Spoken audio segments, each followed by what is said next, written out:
हरे कृष्णा।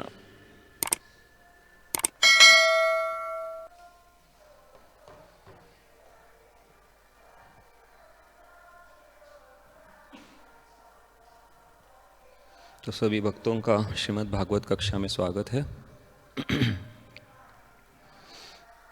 यहाँ पे हम देख रहे हैं ये जो अध्याय अभी शुरू हुआ है, जिसका शीर्षक ही है विशिष्ट कार्यों के निर्धारित अवतार। तो ब्रह्मा जी और नारद मुनि का जो ये संवाद चल रहा है, जिसमें नारद मुनि ने जो स्पष्ट रूप से पूछा था कि वास्तविक रूप में कौन परम पुरुष है, आपसे भी कोई बढ़कर है क्या, इसके संबंध में ब्रह्मा जी ने पिछले 2 अध्यायों में उसका अच्छी तरह से उत्तर दिया। और अभी इस अध्याय में आगे चलकर ब्रह्मा जी ये बात बता रहे हैं कि ये भगवान जो है वो कैसे निर्धारित रूप में अलग अलग समय पर अवतार लेते हैं। तो वास्तविक रूप में भगवान का जो अवतार लेने का कार्य है वो किसी विशिष्ट, जैसे इधर बताया, विशिष्ट कार्य के लिए भगवान अवतार लेते हैं और वो भी निर्धारित होता है। तो ये बात आज हम थोड़ा समझने का प्रयास करेंगे श्री चैतन्य महाप्रभु और सनातन गोस्वामी जी इनके संवाद के रूप में। तो वहाँ पर भगवान श्री चैतन्य महाप्रभु और सनातन गोस्वामी में जो वार्तालाप होता है, जिसको सनातन शिक्षा के नाम से भी जाना जाता है, हाँ, वो जानने से पहले हम थोड़ा बहुत इस अवतार के बारे में देखेंगे, जहाँ पे ब्रह्मा जी अभी बता रहे हैं कि जो सुयज्ञ, जिनको यज्ञ भी कहा जाता है, यज्ञ नाम से भी वो जाने जाते हैं, तो ये सुयज्ञ या यज्ञ ये एक अवतार है जिनको जिस अवतार का प्रकार है मनवंतर अवतार। तो स्वयंभू मनु ये जो है सबसे पहले मनु, इस ब्रह्मा जी के एक दिन में 14 मनु आके जाते हैं। तो पहले जो है वो है स्वयंभू मनु।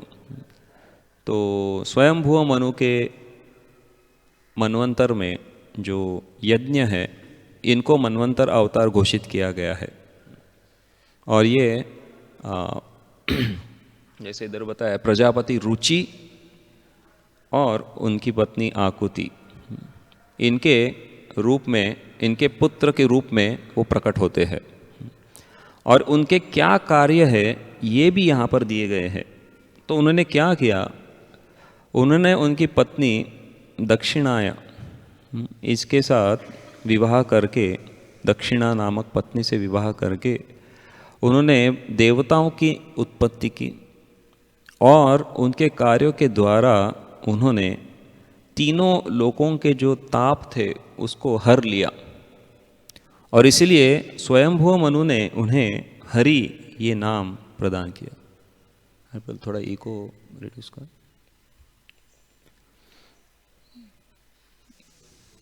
ज़ीरो करो। तो ये है भगवान यज्ञ, ये जो मनवंतर अवतार है, इनके बारे में यहाँ पे वर्णन किया गया है। तो ऐसे ही हर एक श्लोक में ब्रह्मा जी आगे चलकर अलग अलग अवतारों के बारे में बताएंगे। जैसे अगले अवतार में कपिल भगवान के बारे में बताया है, देवहूति पुत्र। तो ऐसे ही कुछ श्लोकों में ब्रह्मा जी ये बात बताते जाएंगे।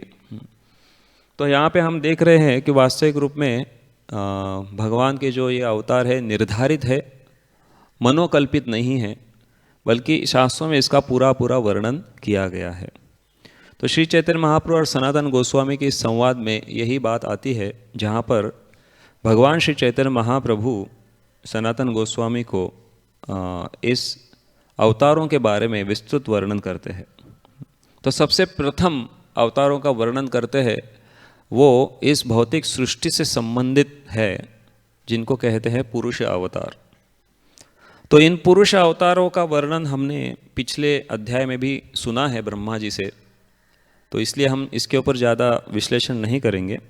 लेकिन संक्षिप्त में ये कहेंगे कि भगवान का प्रथम विस्तारित रूप जो है वो बलराम जी है, और बलराम जी से जो है वो प्रथम चतुर्व्यूह उत्पन्न होता है, संकर्षण, वासुदेव, प्रद्युम्न और अनिरुद्ध।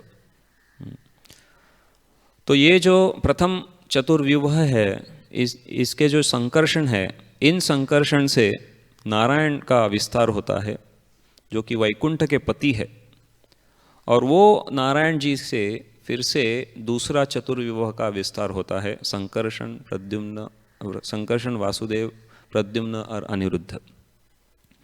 और ये जो दूसरे संकर्षण है, इनसे महाविष्णु का विस्तार होता है जो कि प्रथम पुरुष अवतार है। और ये जो महाविष्णु है, तो इन महाविष्णु से आगे चलकर उनका विस्तार गर्भोदकशायी विष्णु और शिरोदकशायी विष्णु से होता है। तो जैसे महाविष्णु जो है वो संकर्षण के विस्तार है, उसी तरह गर्भोदकशायी विष्णु जो है वो प्रद्युम्न के विस्तार है, द्वितीय चतुर्व्यूह के प्रद्युम्न के विस्तार है। और क्षीरोदकशायी विष्णु जो है वो द्वितीय चतुर्व्यूह के अनिरुद्ध के विस्तार है। तो ये वर्णन भगवान श्री चैतन्य महाप्रभु सनातन गोस्वामी को करते हैं, और फिर आगे वो लीला अवतार के बारे में कथन करना शुरू करते हैं। तो लीला अवतार जो है वो खास करके किसी विशिष्ट लीला करने के लिए ही अवतार लेते हैं।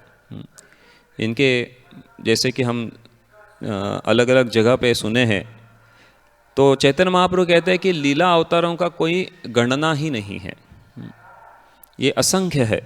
जैसे समुद्र की लहरें हैं जो हम कभी गिन नहीं सकते, उसी तरह लीला अवतार भी असंख्य है। और उसके कुछ उदाहरण के लिए भगवान श्री चैतन्य महाप्रभु कहते हैं, जैसे कि मत्स्य, कूर्म, भगवान श्री रामचंद्र, नरसिंह, वामन, वराह इत्यादि। तो ये सब अवतार जो है वो कुछ विशिष्ट लीला करते हैं, भक्तों के साथ आदान प्रदान करते हैं और फिर अंतर्धान हो जाते हैं। उसके बाद भगवान श्री चैतन्य महाप्रभु जो है वो गुण अवतार के बारे में समझाते हैं। तो गुण अवतार यानी क्या है? जो तीन गुण है इस भौतिक प्रकृति में, तो इन तीन गुण के अधिष्ठाता जो है वो गुण अवतार के नाम से जाने जाते हैं। तो ब्रह्मा, विष्णु और महेश या शिव जी, ये जो तीन है ये गुण अवतार जाने जाते हैं। तो वास्तविक रूप में ब्रह्मा जी जो है वो तो एक साधारण जीव है, लेकिन काफ़ी उनकी भक्ति के कारण वो काफ़ी शक्तिशाली जीव है, और इसलिए भगवान उन्हें इस प्रकार से गुण अवतार का पद प्रदान करते हैं। और ये साक्षात हम देखते हैं कि इनका जो जन्म भी है ब्रह्मा जी का, ये गर्भोदकशायी विष्णु से ही होता है। तो इसलिए उन्हें स्वयंभू भी कहा जाता है, क्योंकि वो किसी माँ के मतलब साधारण जीव की तरह पुरुष और स्त्री का संगम होकर उनका जन्म नहीं होता, लेकिन साक्षात भगवान से ही उनका जन्म होता है। और ब्रह्म संहिता जो ब्रह्मा जी ने ही रची हुई है, वहाँ खुद ब्रह्मा जी ये कहते हैं, भास्वान यथाश्म सकलेषु निजेषु तेजा स्वीयत् कियत् प्रकटयत्यपि तद्वदत्र ब्रह्माय एष जगदण्ड विधानकर्ता गोविंदमादि पुरुषं तमहं भजामि। तो वहाँ पर ब्रह्मा जी अपने आप को एक अश्म के समान तुलना कर रहे हैं। अश्म यानी कि पत्थर, ऐसा पत्थर जो कहीं पर भी जो प्रकाश का स्रोत है उसका प्रकाश लेकर परिवर्तित कर देता है। ऐसे पत्थर के साथ ब्रह्मा जी अपनी आप की तुलना कर रहे हैं, और ये बता रहे हैं कि वास्तविक रूप में मेरा पोजीशन बहुत ही तुच्छ है, और जो भी मुझे शक्ति प्राप्त हो रही है वो सीधे भगवान से ही प्राप्त हो रही है। तो इस प्रकार से ब्रह्मा जी खुद के बारे में यहाँ पे बात कर रहे हैं। तो ये गर्भोदकशायी विष्णु से ही प्रकट होते हैं। और उसके बाद हम देखते हैं कि शिव जी जो है, तो शिव जी भी एक विशेष व्यक्तिमत्व है। शिव जी जो है वो न तो भगवान कृष्ण समान है और न ही साधारण जीव है।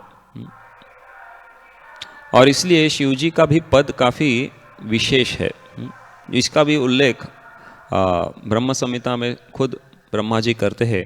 क्षीरम यथा दधि विकार विशेष योगात् संजायते नई तथा पृथगस्ति हेतो यम शंभुतामपि तथा पृथगस्ति हेतो गोविंदमादि पुरुषम तमहम भजामि। तो यहाँ बताया कि क्षीरम यथा दधि विकार, जैसे कि दूध का विकार दही में परिवर्तित होता है। तो अगर दही में क्या है तो वास्तविक में दूध ही है सब, लेकिन वो परिवर्तित रूप में है। तो उसी तरह शिव जी भी वास्तविक रूप में पूरे भगवान श्री कृष्ण से ही विस्तारित रूप है, लेकिन वो दूध नहीं है। दही को हम कभी दूध नहीं कहते।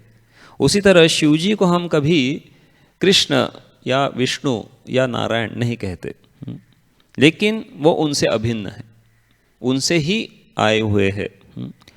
तो इसलिए उनका बहुत ही विशेष स्थान है। और जब शिव जी माया के संग में आते हैं तब वो 11 रुद्र के रूप में प्रकट हो जाते हैं, और उसके माध्यम से वो तमोगुण के अधिष्ठाता बन जाते हैं। तो ब्रह्मा जी जो है वो रजोगुण के अधिष्ठाता बनते हैं, और शिव जी जो है वो तमोगुण के अधिष्ठाता बनते हैं। और भगवान विष्णु खुद जो है वो सत्वगुण के अधिष्ठाता बनते हैं। तो शिव जी और विष्णु या भगवान कृष्ण में क्या अंतर है? तो भगवान विष्णु या कृष्ण कभी भी भौतिक प्रकृति के संपर्क में नहीं रहते, लेकिन शिव जी रहते हैं, क्योंकि उन्हें वो कार्य ही दिया गया है इस प्रकार से। तो विष्णु जो है वो सत्वगुण के अधिष्ठाता बनते हैं। और ब्रह्म संहिता में फिर से इन भगवान विष्णु के बारे में बताते हुए ब्रह्मा जी कहते हैं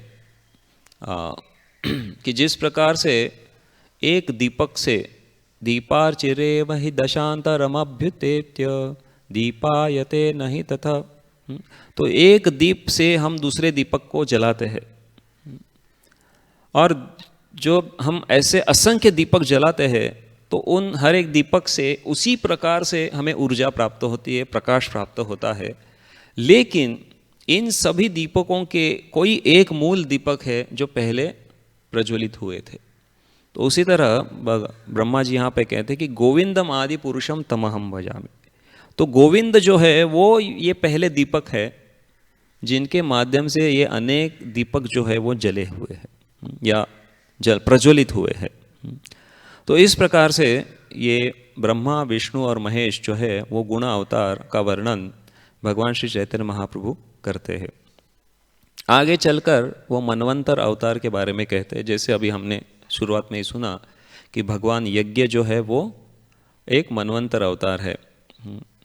तो एक दिन में ब्रह्मा जी के 14 मनु आते हैं, तो उनके एक महीने में, ब्रह्मा जी के एक महीने में 420 मनु आते हैं, और ब्रह्मा जी के एक साल में 5040 मनु आते हैं। तो इस प्रकार से अगर हम देखेंगे तो ब्रह्मा जी का जो जीवन काल है वो कितना है? 100 साल का है। तो एक साल में अगर 5040 है तो 100 साल में कितने हुए? तो 5,04,000। इतने मनु ब्रह्मा जी के पूरे आयु में आकर जाते हैं। और ऐसे ही अगर हम देखेंगे कि महाविष्णु के हर एक रोमकूप से एक एक ब्रह्मांड निकल के आ रहा है। तो ऐसे असंख्य ब्रह्मांड है, और हर एक ब्रह्मांड में 5,04,000 मनु है। तो जितने मनु हैं उतने ही मनवंतर अवतार है। तो उस हिसाब से हम देखेंगे कि तो मनवंतर अवतार की भी गणना काफ़ी बड़ी है, असंख्य ही है। तो ये चैतन्य महाप्रभु इसके बारे में कह रहे हैं कि इतने असंख्य ब्रह्मांड निकल रहे हैं महाविष्णु से, तो असंख्य मनु भी है।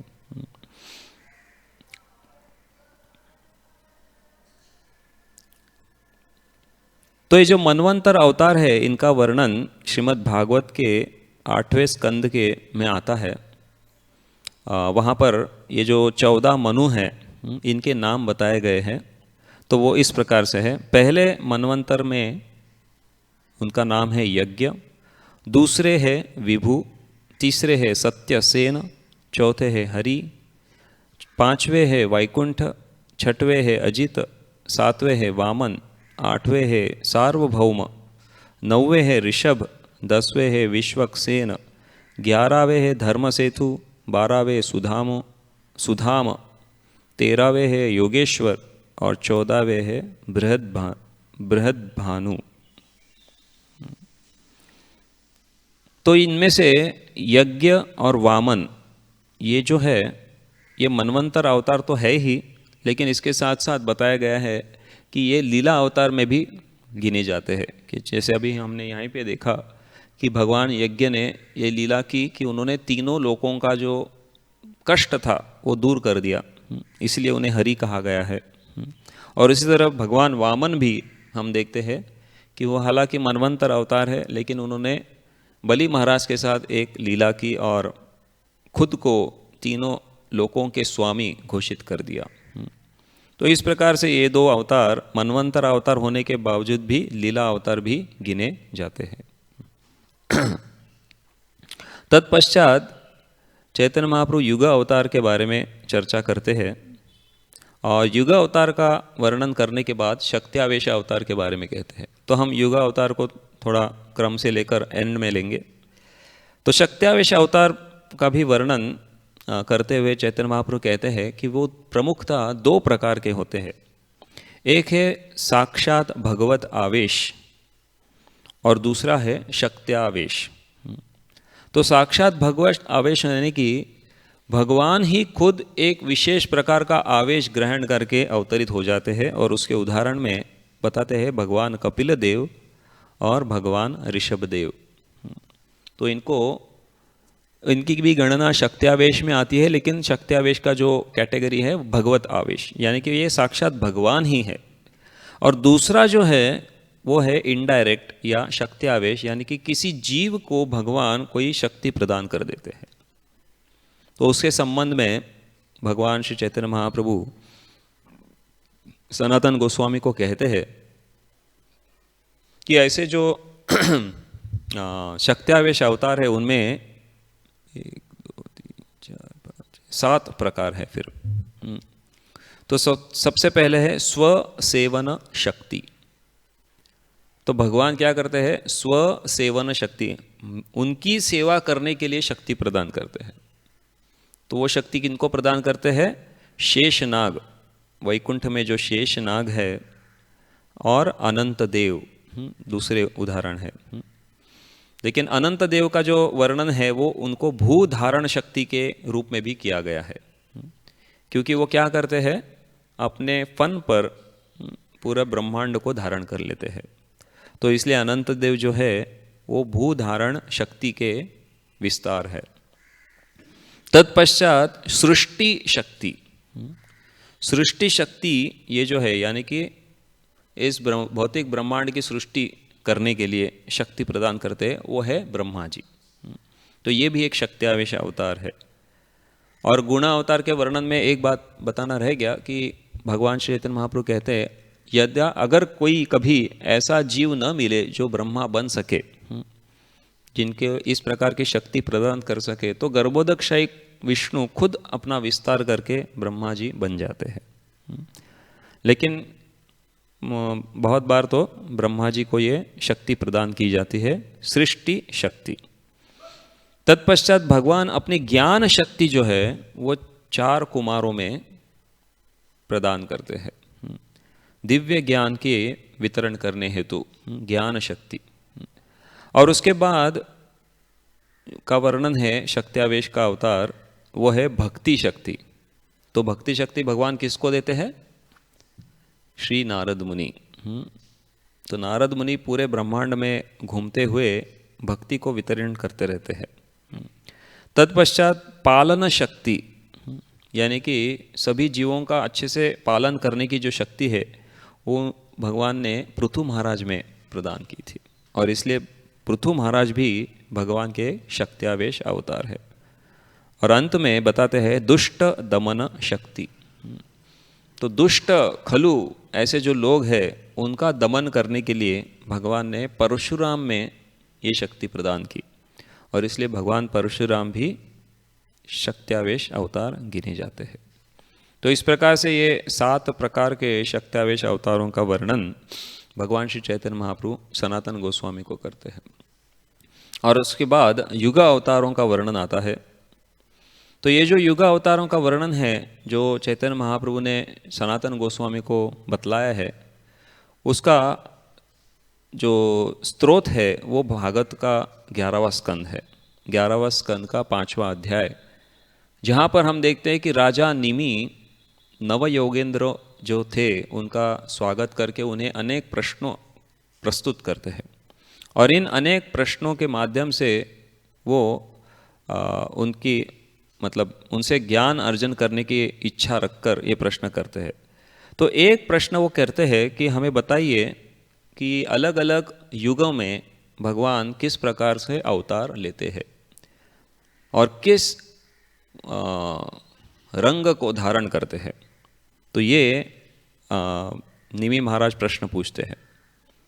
तत्पश्चात करभाजन मुनि जो नवे योगेंद्र में एक है, तो वो करभाजन मुनि जो है वो उनका प्रश्न का उत्तर देना शुरू करते हैं और कहते हैं कि सत्ययुग में जो है भगवान श्वेत रंग धारण करते हैं, उनकी 4 भुजाएं होती है, जटा धारण करके वल्कल वस्त्र धारण करते हैं, और जो ब्लैक डियर स्किन यानी मृग चर्म, काले मृग का चर्म धारण करते हुए अपने गले में एक जनेऊ, हाथ में जप माला, दंडा, कमंडलू, जैसे कि कोई एक ब्रह्मचारी होता है।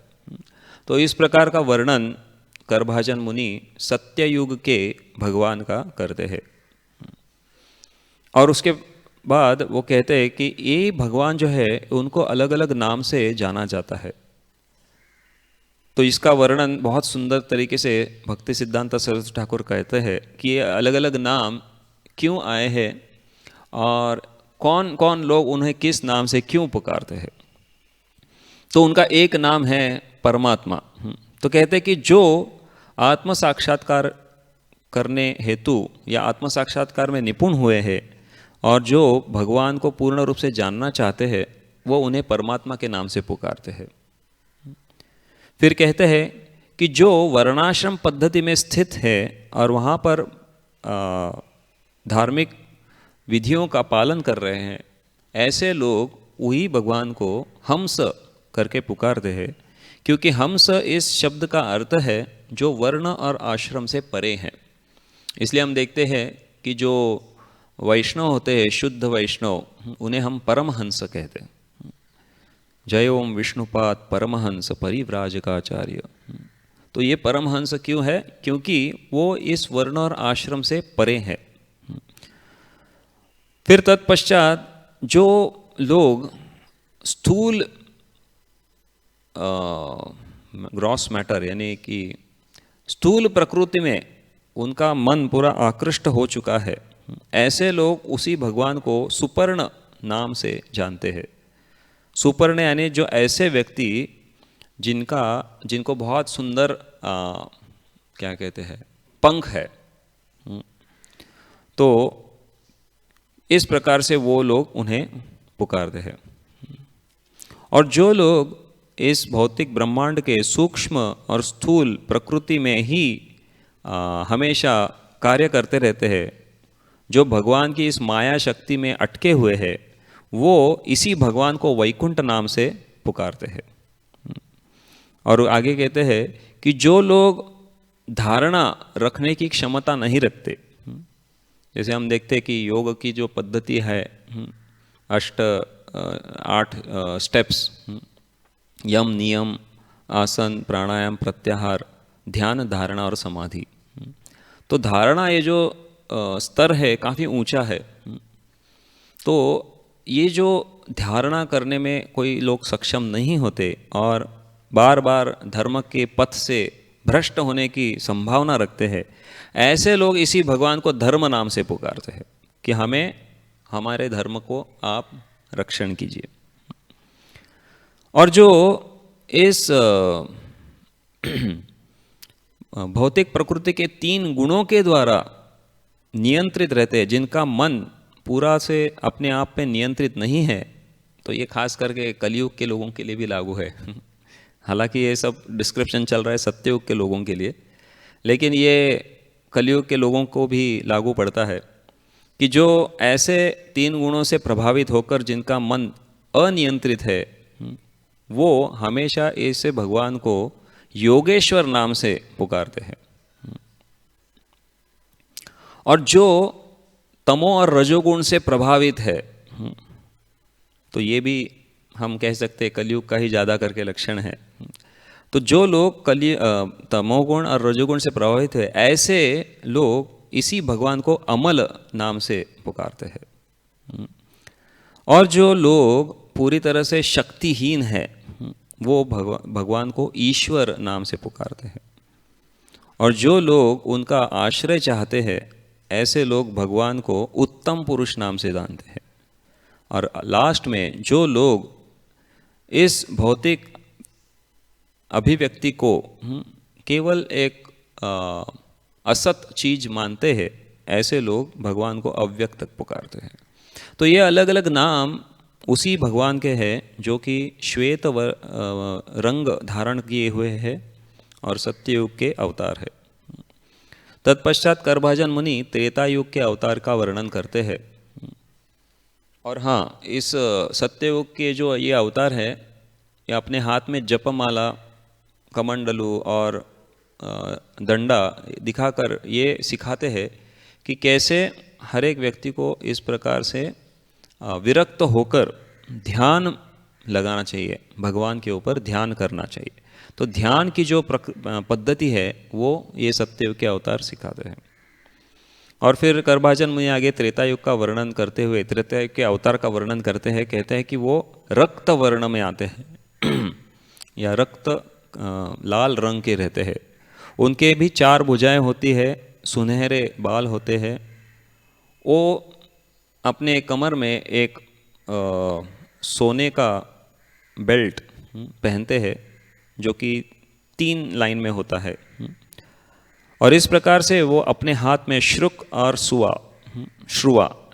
श्रुक और श्रुवा इसको लेकर आते हैं और यज्ञ कैसा करना है ये सिखाते हैं। तो ये त्रेता युग के युग धर्म जो है वो यज्ञ करने का विधि सिखाते हैं। और इनके भी अलग अलग नाम हैं, जैसे कि विष्णु, यज्ञ, पृश्निगर्भ, सर्वदेव, उरुक्रम, वृषा, कपि, जयंत और उरुगाय। तो इसमें 3 नामों का वर्णन करते हुए बताया है तात्पर्य में कि पृश्निगर्भ वही है जो कि कृष्ण के अवतार है, जो पृश्नि देवी और प्रजापति सूतपा के पुत्र के रूप में आते हैं। हमने सुना है कि देवकी और वसुदेव की प्रार्थनाओं में जब वो कहते हैं कि पहले आप हमें पृश्नि गर्भ के रूप में प्राप्त हुए थे। तो दूसरे है वृषाकपि, ये बहुत सुंदर है। तो वृषाकपि ये जो नाम है भगवान का, यहाँ पे बताया गया है कि जो इस भगवान को केवल स्मरण करते हैं तो वो पूरे अपनी कृपा प्रदान करने के लिए तत्पर रहते हैं। तो ऐसा ये भगवान का नाम है और पूरी तरह ऐसे अपने भक्त की सारी इच्छाओं को पूर्ति करके उनके दुखों को निवारण कर देते हैं। तो ये वृषाकपि है। और जयंत ये नाम से बताया गया है कि ऐसे भगवान हमेशा जिनका विजय होता है। तत्पश्चात द्वापर युग के बारे में वर्णन करते हैं कि द्वापर युग में भगवान जो है वो गहरा नीला रंग धारण करते हैं और पीतांबर वस्त्र धारण करते हैं। उनके शरीर पर श्रीवत्स अंकित है और अपने खुद के अस्त्रों के साथ वो अवतारित होते हैं। तो यहाँ पे तात्पर्य में बताया है कि कैसे भगवान का जो अस्त्र है वो सुदर्शन चक्र है, निजी अस्त्र, और भगवान कौस्तुभ मणि भी धारण करते हैं, श्रीवत्स भी है। और जीव गोस्वामी यहाँ पे वर्णन कहते हैं कि वास्तविक रूप में हर एक भगवान का जो अवतार है वो कौस्तुभ मणि और श्रीवत्स धारण करके ही आते हैं। लेकिन करभाजन मुनि खास करके यहाँ पे यहाँ पर इसी श्लोक में इसका वर्णन इसलिए कर रहे हैं क्योंकि वो कहना चाहते हैं कि ये जो कृष्ण है ये मूल अवतार है, यह मूल व्यक्ति है। तो इस प्रकार से करभाजन मुनि भी भगवान कृष्ण को सभी अवतारों के स्रोत के रूप में वर्णन कर रहे हैं। और इस द्वापार युग में भगवान जो है वो विग्रह की सेवा करना सिखाते हैं। वास्तविक रूप में ऐसे जीव गोस्वामी पाद कहते हैं कि ऐसे विग्रहों की सेवा का ध्येय या लक्ष्य क्या है, तो श्रवणम कीर्तनम विष्णु, श्रवणम कीर्तनम करना यही विग्रहों की सेवा का लक्ष्य है। और इसलिए जब कोई पुजारी या भगवान का सेवक भगवान के गुणों का वर्णन करता है तब उसकी पुजारी सेवा वास्तविक रूप में संपन्न होती है। और इसके बाद कलियुग का वर्णन आता है। तो कलियुग का वर्णन करते हुए करभाजन मुनि ये जो विख्यात श्लोक है इसका वर्णन करते हैं। कृष्ण वर्णन त्विषा कृष्णम सांगोपांगास पार्षदम यज्ञै संकीर्तन प्रायैर यजंती ही सुमेधसः। तो कहते हैं कि जो कलियुग में है भगवान कृष्ण वर्णम त्विषा अकृष्णम, कि भगवान जो है वो अकृष्ण यानी कि उनका वर्ण या रंग काला नहीं है बल्कि पीला है। और इसका पुष्टि हमें दशम स्कंद में भी मिलता है, जहाँ पर गर्ग मुनि कहते हैं कि आपका जो ये बेटा है कृष्ण जो अभी श्याम वर्णे में आया हुआ है वो पहले श्वेत, रक्त और पीत रंग में आ चुका है।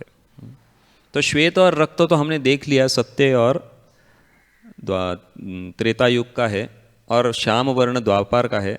तो कलियुग का पीत वर्ण या रंग बजता है जो कि चैतन्य महाप्रभु का है।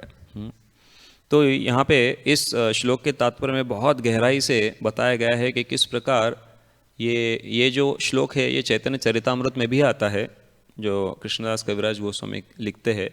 और उसके तात्पर्य में श्रील प्रभुपाद विस्तृत रूप से हर एक शब्द का विस्तार करते हुए बताते हैं कि कैसे ये चैतन्य महाप्रभु को उल्लेख करता है। तो ये जब सब चल रहा था तो सनातन गोस्वामी चैतन्य महाप्रभु के बहुत महत्वपूर्ण प्रश्न पूछते हैं। वो पूछते हैं कि कैसे हम समझेंगे कि अवतार का लक्षण क्या है, क्योंकि ऐसे तो बहुत सारे लोग कहेंगे कि हम अवतार है, जो कि ये कलियुग का विशेष फीचर है।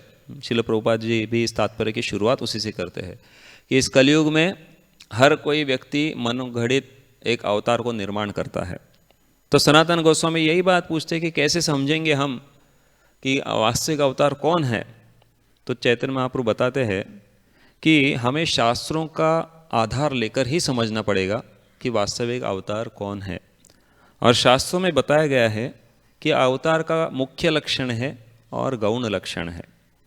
तो मुख्य लक्षण क्या होता है, तो उनका स्थिति यानी उनका कैरेक्टरिस्टिक। जैसे कि भागवत के प्रथम स्कंद के प्रथम अध्याय का प्रथम श्लोक जो है उसमें बताया गया है कि भगवान के जो मुख्य लक्षण है वो क्या है और गौण लक्षण क्या है।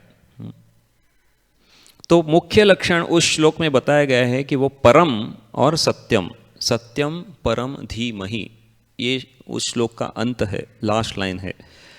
तो ये जो सत्य है और ये परम है, यानी कि परम यानी कि जिनके ऊपर और कोई भी नहीं है, और सत्य है जो वास्तविक सत्य होते हैं।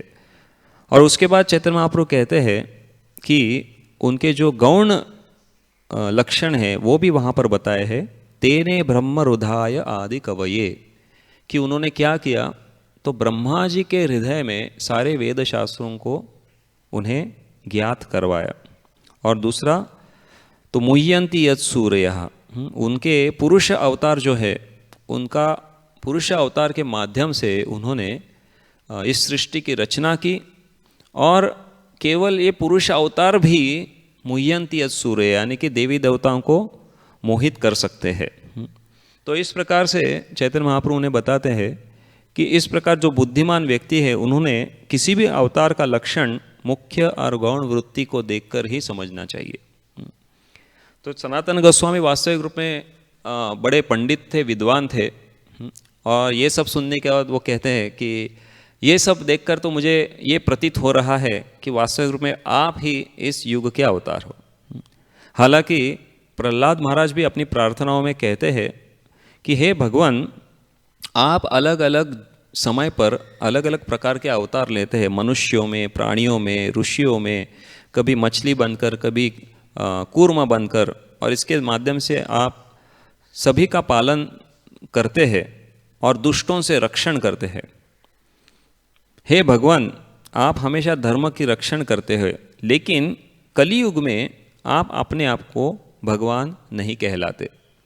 तो ये बात खुद प्रहलाद महाराज अपनी प्रार्थनाओं में कर रहे हैं कि इसीलिए आपको त्रियुगी कहा गया है। कि आप त्रियुगी क्यों हो? क्योंकि आप कलियुग में आकर अपने आप को भगवान घोषित नहीं करते। लेकिन श्रील प्रभुपाद जी हमें कहते हैं, लेकिन जो भगवान के विशुद्ध भक्त है वो जानते हैं कि भगवान कौन है, उनके गुण क्या है, और उसके माध्यम से वो भगवान को सभी लोगों के सामने रखते हैं कि ये व्यक्ति भगवान है। उसी तरह सनातन गोस्वामी यहाँ पर चैतन्य महाप्रभु को कहते हैं कि आप वास्तविक रूप में भगवान हो, ये बात मैं समझ गया हूँ।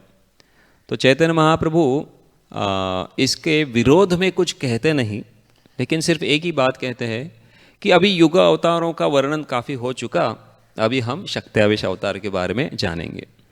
हालांकि हमने तो शक्त्यावेश अवतार का वर्णन पहले ही कर लिया है, लेकिन उस क्रम में चैतन्य महाप्रभु शक्त्यावेश अवतार का वर्णन एंड में करते हैं। तो वो उस बात को टालकर आगे की बात करना करते हैं। लेकिन और ये भी हमने देखा है, जब भी कोई चैतन्य महाप्रभु के भक्त उन्हें भगवान के नाम से पुकारते थे तो तुरंत चैतन्य महाप्रभु अपने कानों में उंगली डालकर विष्णु विष्णु कहते थे और कहते थे कि मैं भगवान नहीं हूँ, मैं भगवान का सेवक हूँ। तो भगवान चैतन्य महाप्रभु ये बात क्यों कर रहे हैं? क्योंकि वो जानते हैं कि कलयुग में ऐसे बहुत सारे लोग आने वाले हैं जो अपने आप को भगवान घोषित करने का प्रयास करेंगे। तो इसलिए हमें सतर्क रहना चाहिए, सावधान रहना चाहिए, और शास्त्र के आधार पर देखना चाहिए कि वास्तविक रूप में कौन भगवान है, उनके मुख्य लक्षण क्या है, उनके गौण लक्षण क्या है। और जैसे श्रील प्रभुपाद जी इस तात्पर्य में कहते हैं कि यहाँ तक कि उनके माता पिता का भी नाम दिया गया है, वो कहाँ प्रकट होने वाले उस जगह के भी नाम दिया गया है। ये सब जानकारी लेकर ही हमें किसी को भगवान स्वीकार करना चाहिए। और चैतन्य महाप्रभु के बारे में तो अगर हम देखेंगे तो चैतन्य चरितामृत में कृष्णदास कविराज गोस्वामी अलग अलग शास्त्रों से वर्णन करते हुए ये उद्धृत करते हैं कि कैसे चैतन्य महाप्रभु भी साक्षात भगवान है। तो ये बात हम समझकर यहाँ जान रहे हैं कि ब्रह्मा जी जो है वो नारद मुनि को अभी ये अलग अलग अवतारों का वर्णन करते हुए ये बता रहे हैं कि भगवान जो है वो केवल मेरे मतलब पालन करने वाले या मुझे जन्म देने वाले ही नहीं है, बल्कि इस सृष्टि के सभी जीव है उनका पालन रक्षण करने के लिए भगवान जो है वो बार बार अवतार लेते हैं, किसी निर्दिष्ट समय पर, किसी स्पेसिफिक जगह पर, किसी स्पेसिफिक माता पिता के माध्यम से। और ये करने का उद्देश्य भगवान का केवल यही है कि इसके माध्यम से इस भौतिक प्रकृति में अटके हुए जो जीव है उन्हें मुक्त कराने के लिए भगवान इस प्रकार का कार्य करते हैं। और जैसे करभाजन मुनि कलियुग के अवतार के बारे में वर्णन करते हुए जब कहते हैं कि सांगो पांगास्त पार्षदम यज्ञ संकीर्तन प्रायर, तो इस कलियुग का युग धर्म भगवान ने संकीर्तन के माध्यम से प्रस्थापित किया है। तो इस संकीर्तन आंदोलन में सहभाग लेकर वास्तविक रूप में मनुष्य का परम कल्याण हो सकता है। हरे कृष्णा कृष्णा कृष्णा हरे हरे, हरे राम राम राम हरे हरे, हरे कृष्णा। किसी का कोई प्रश्न है?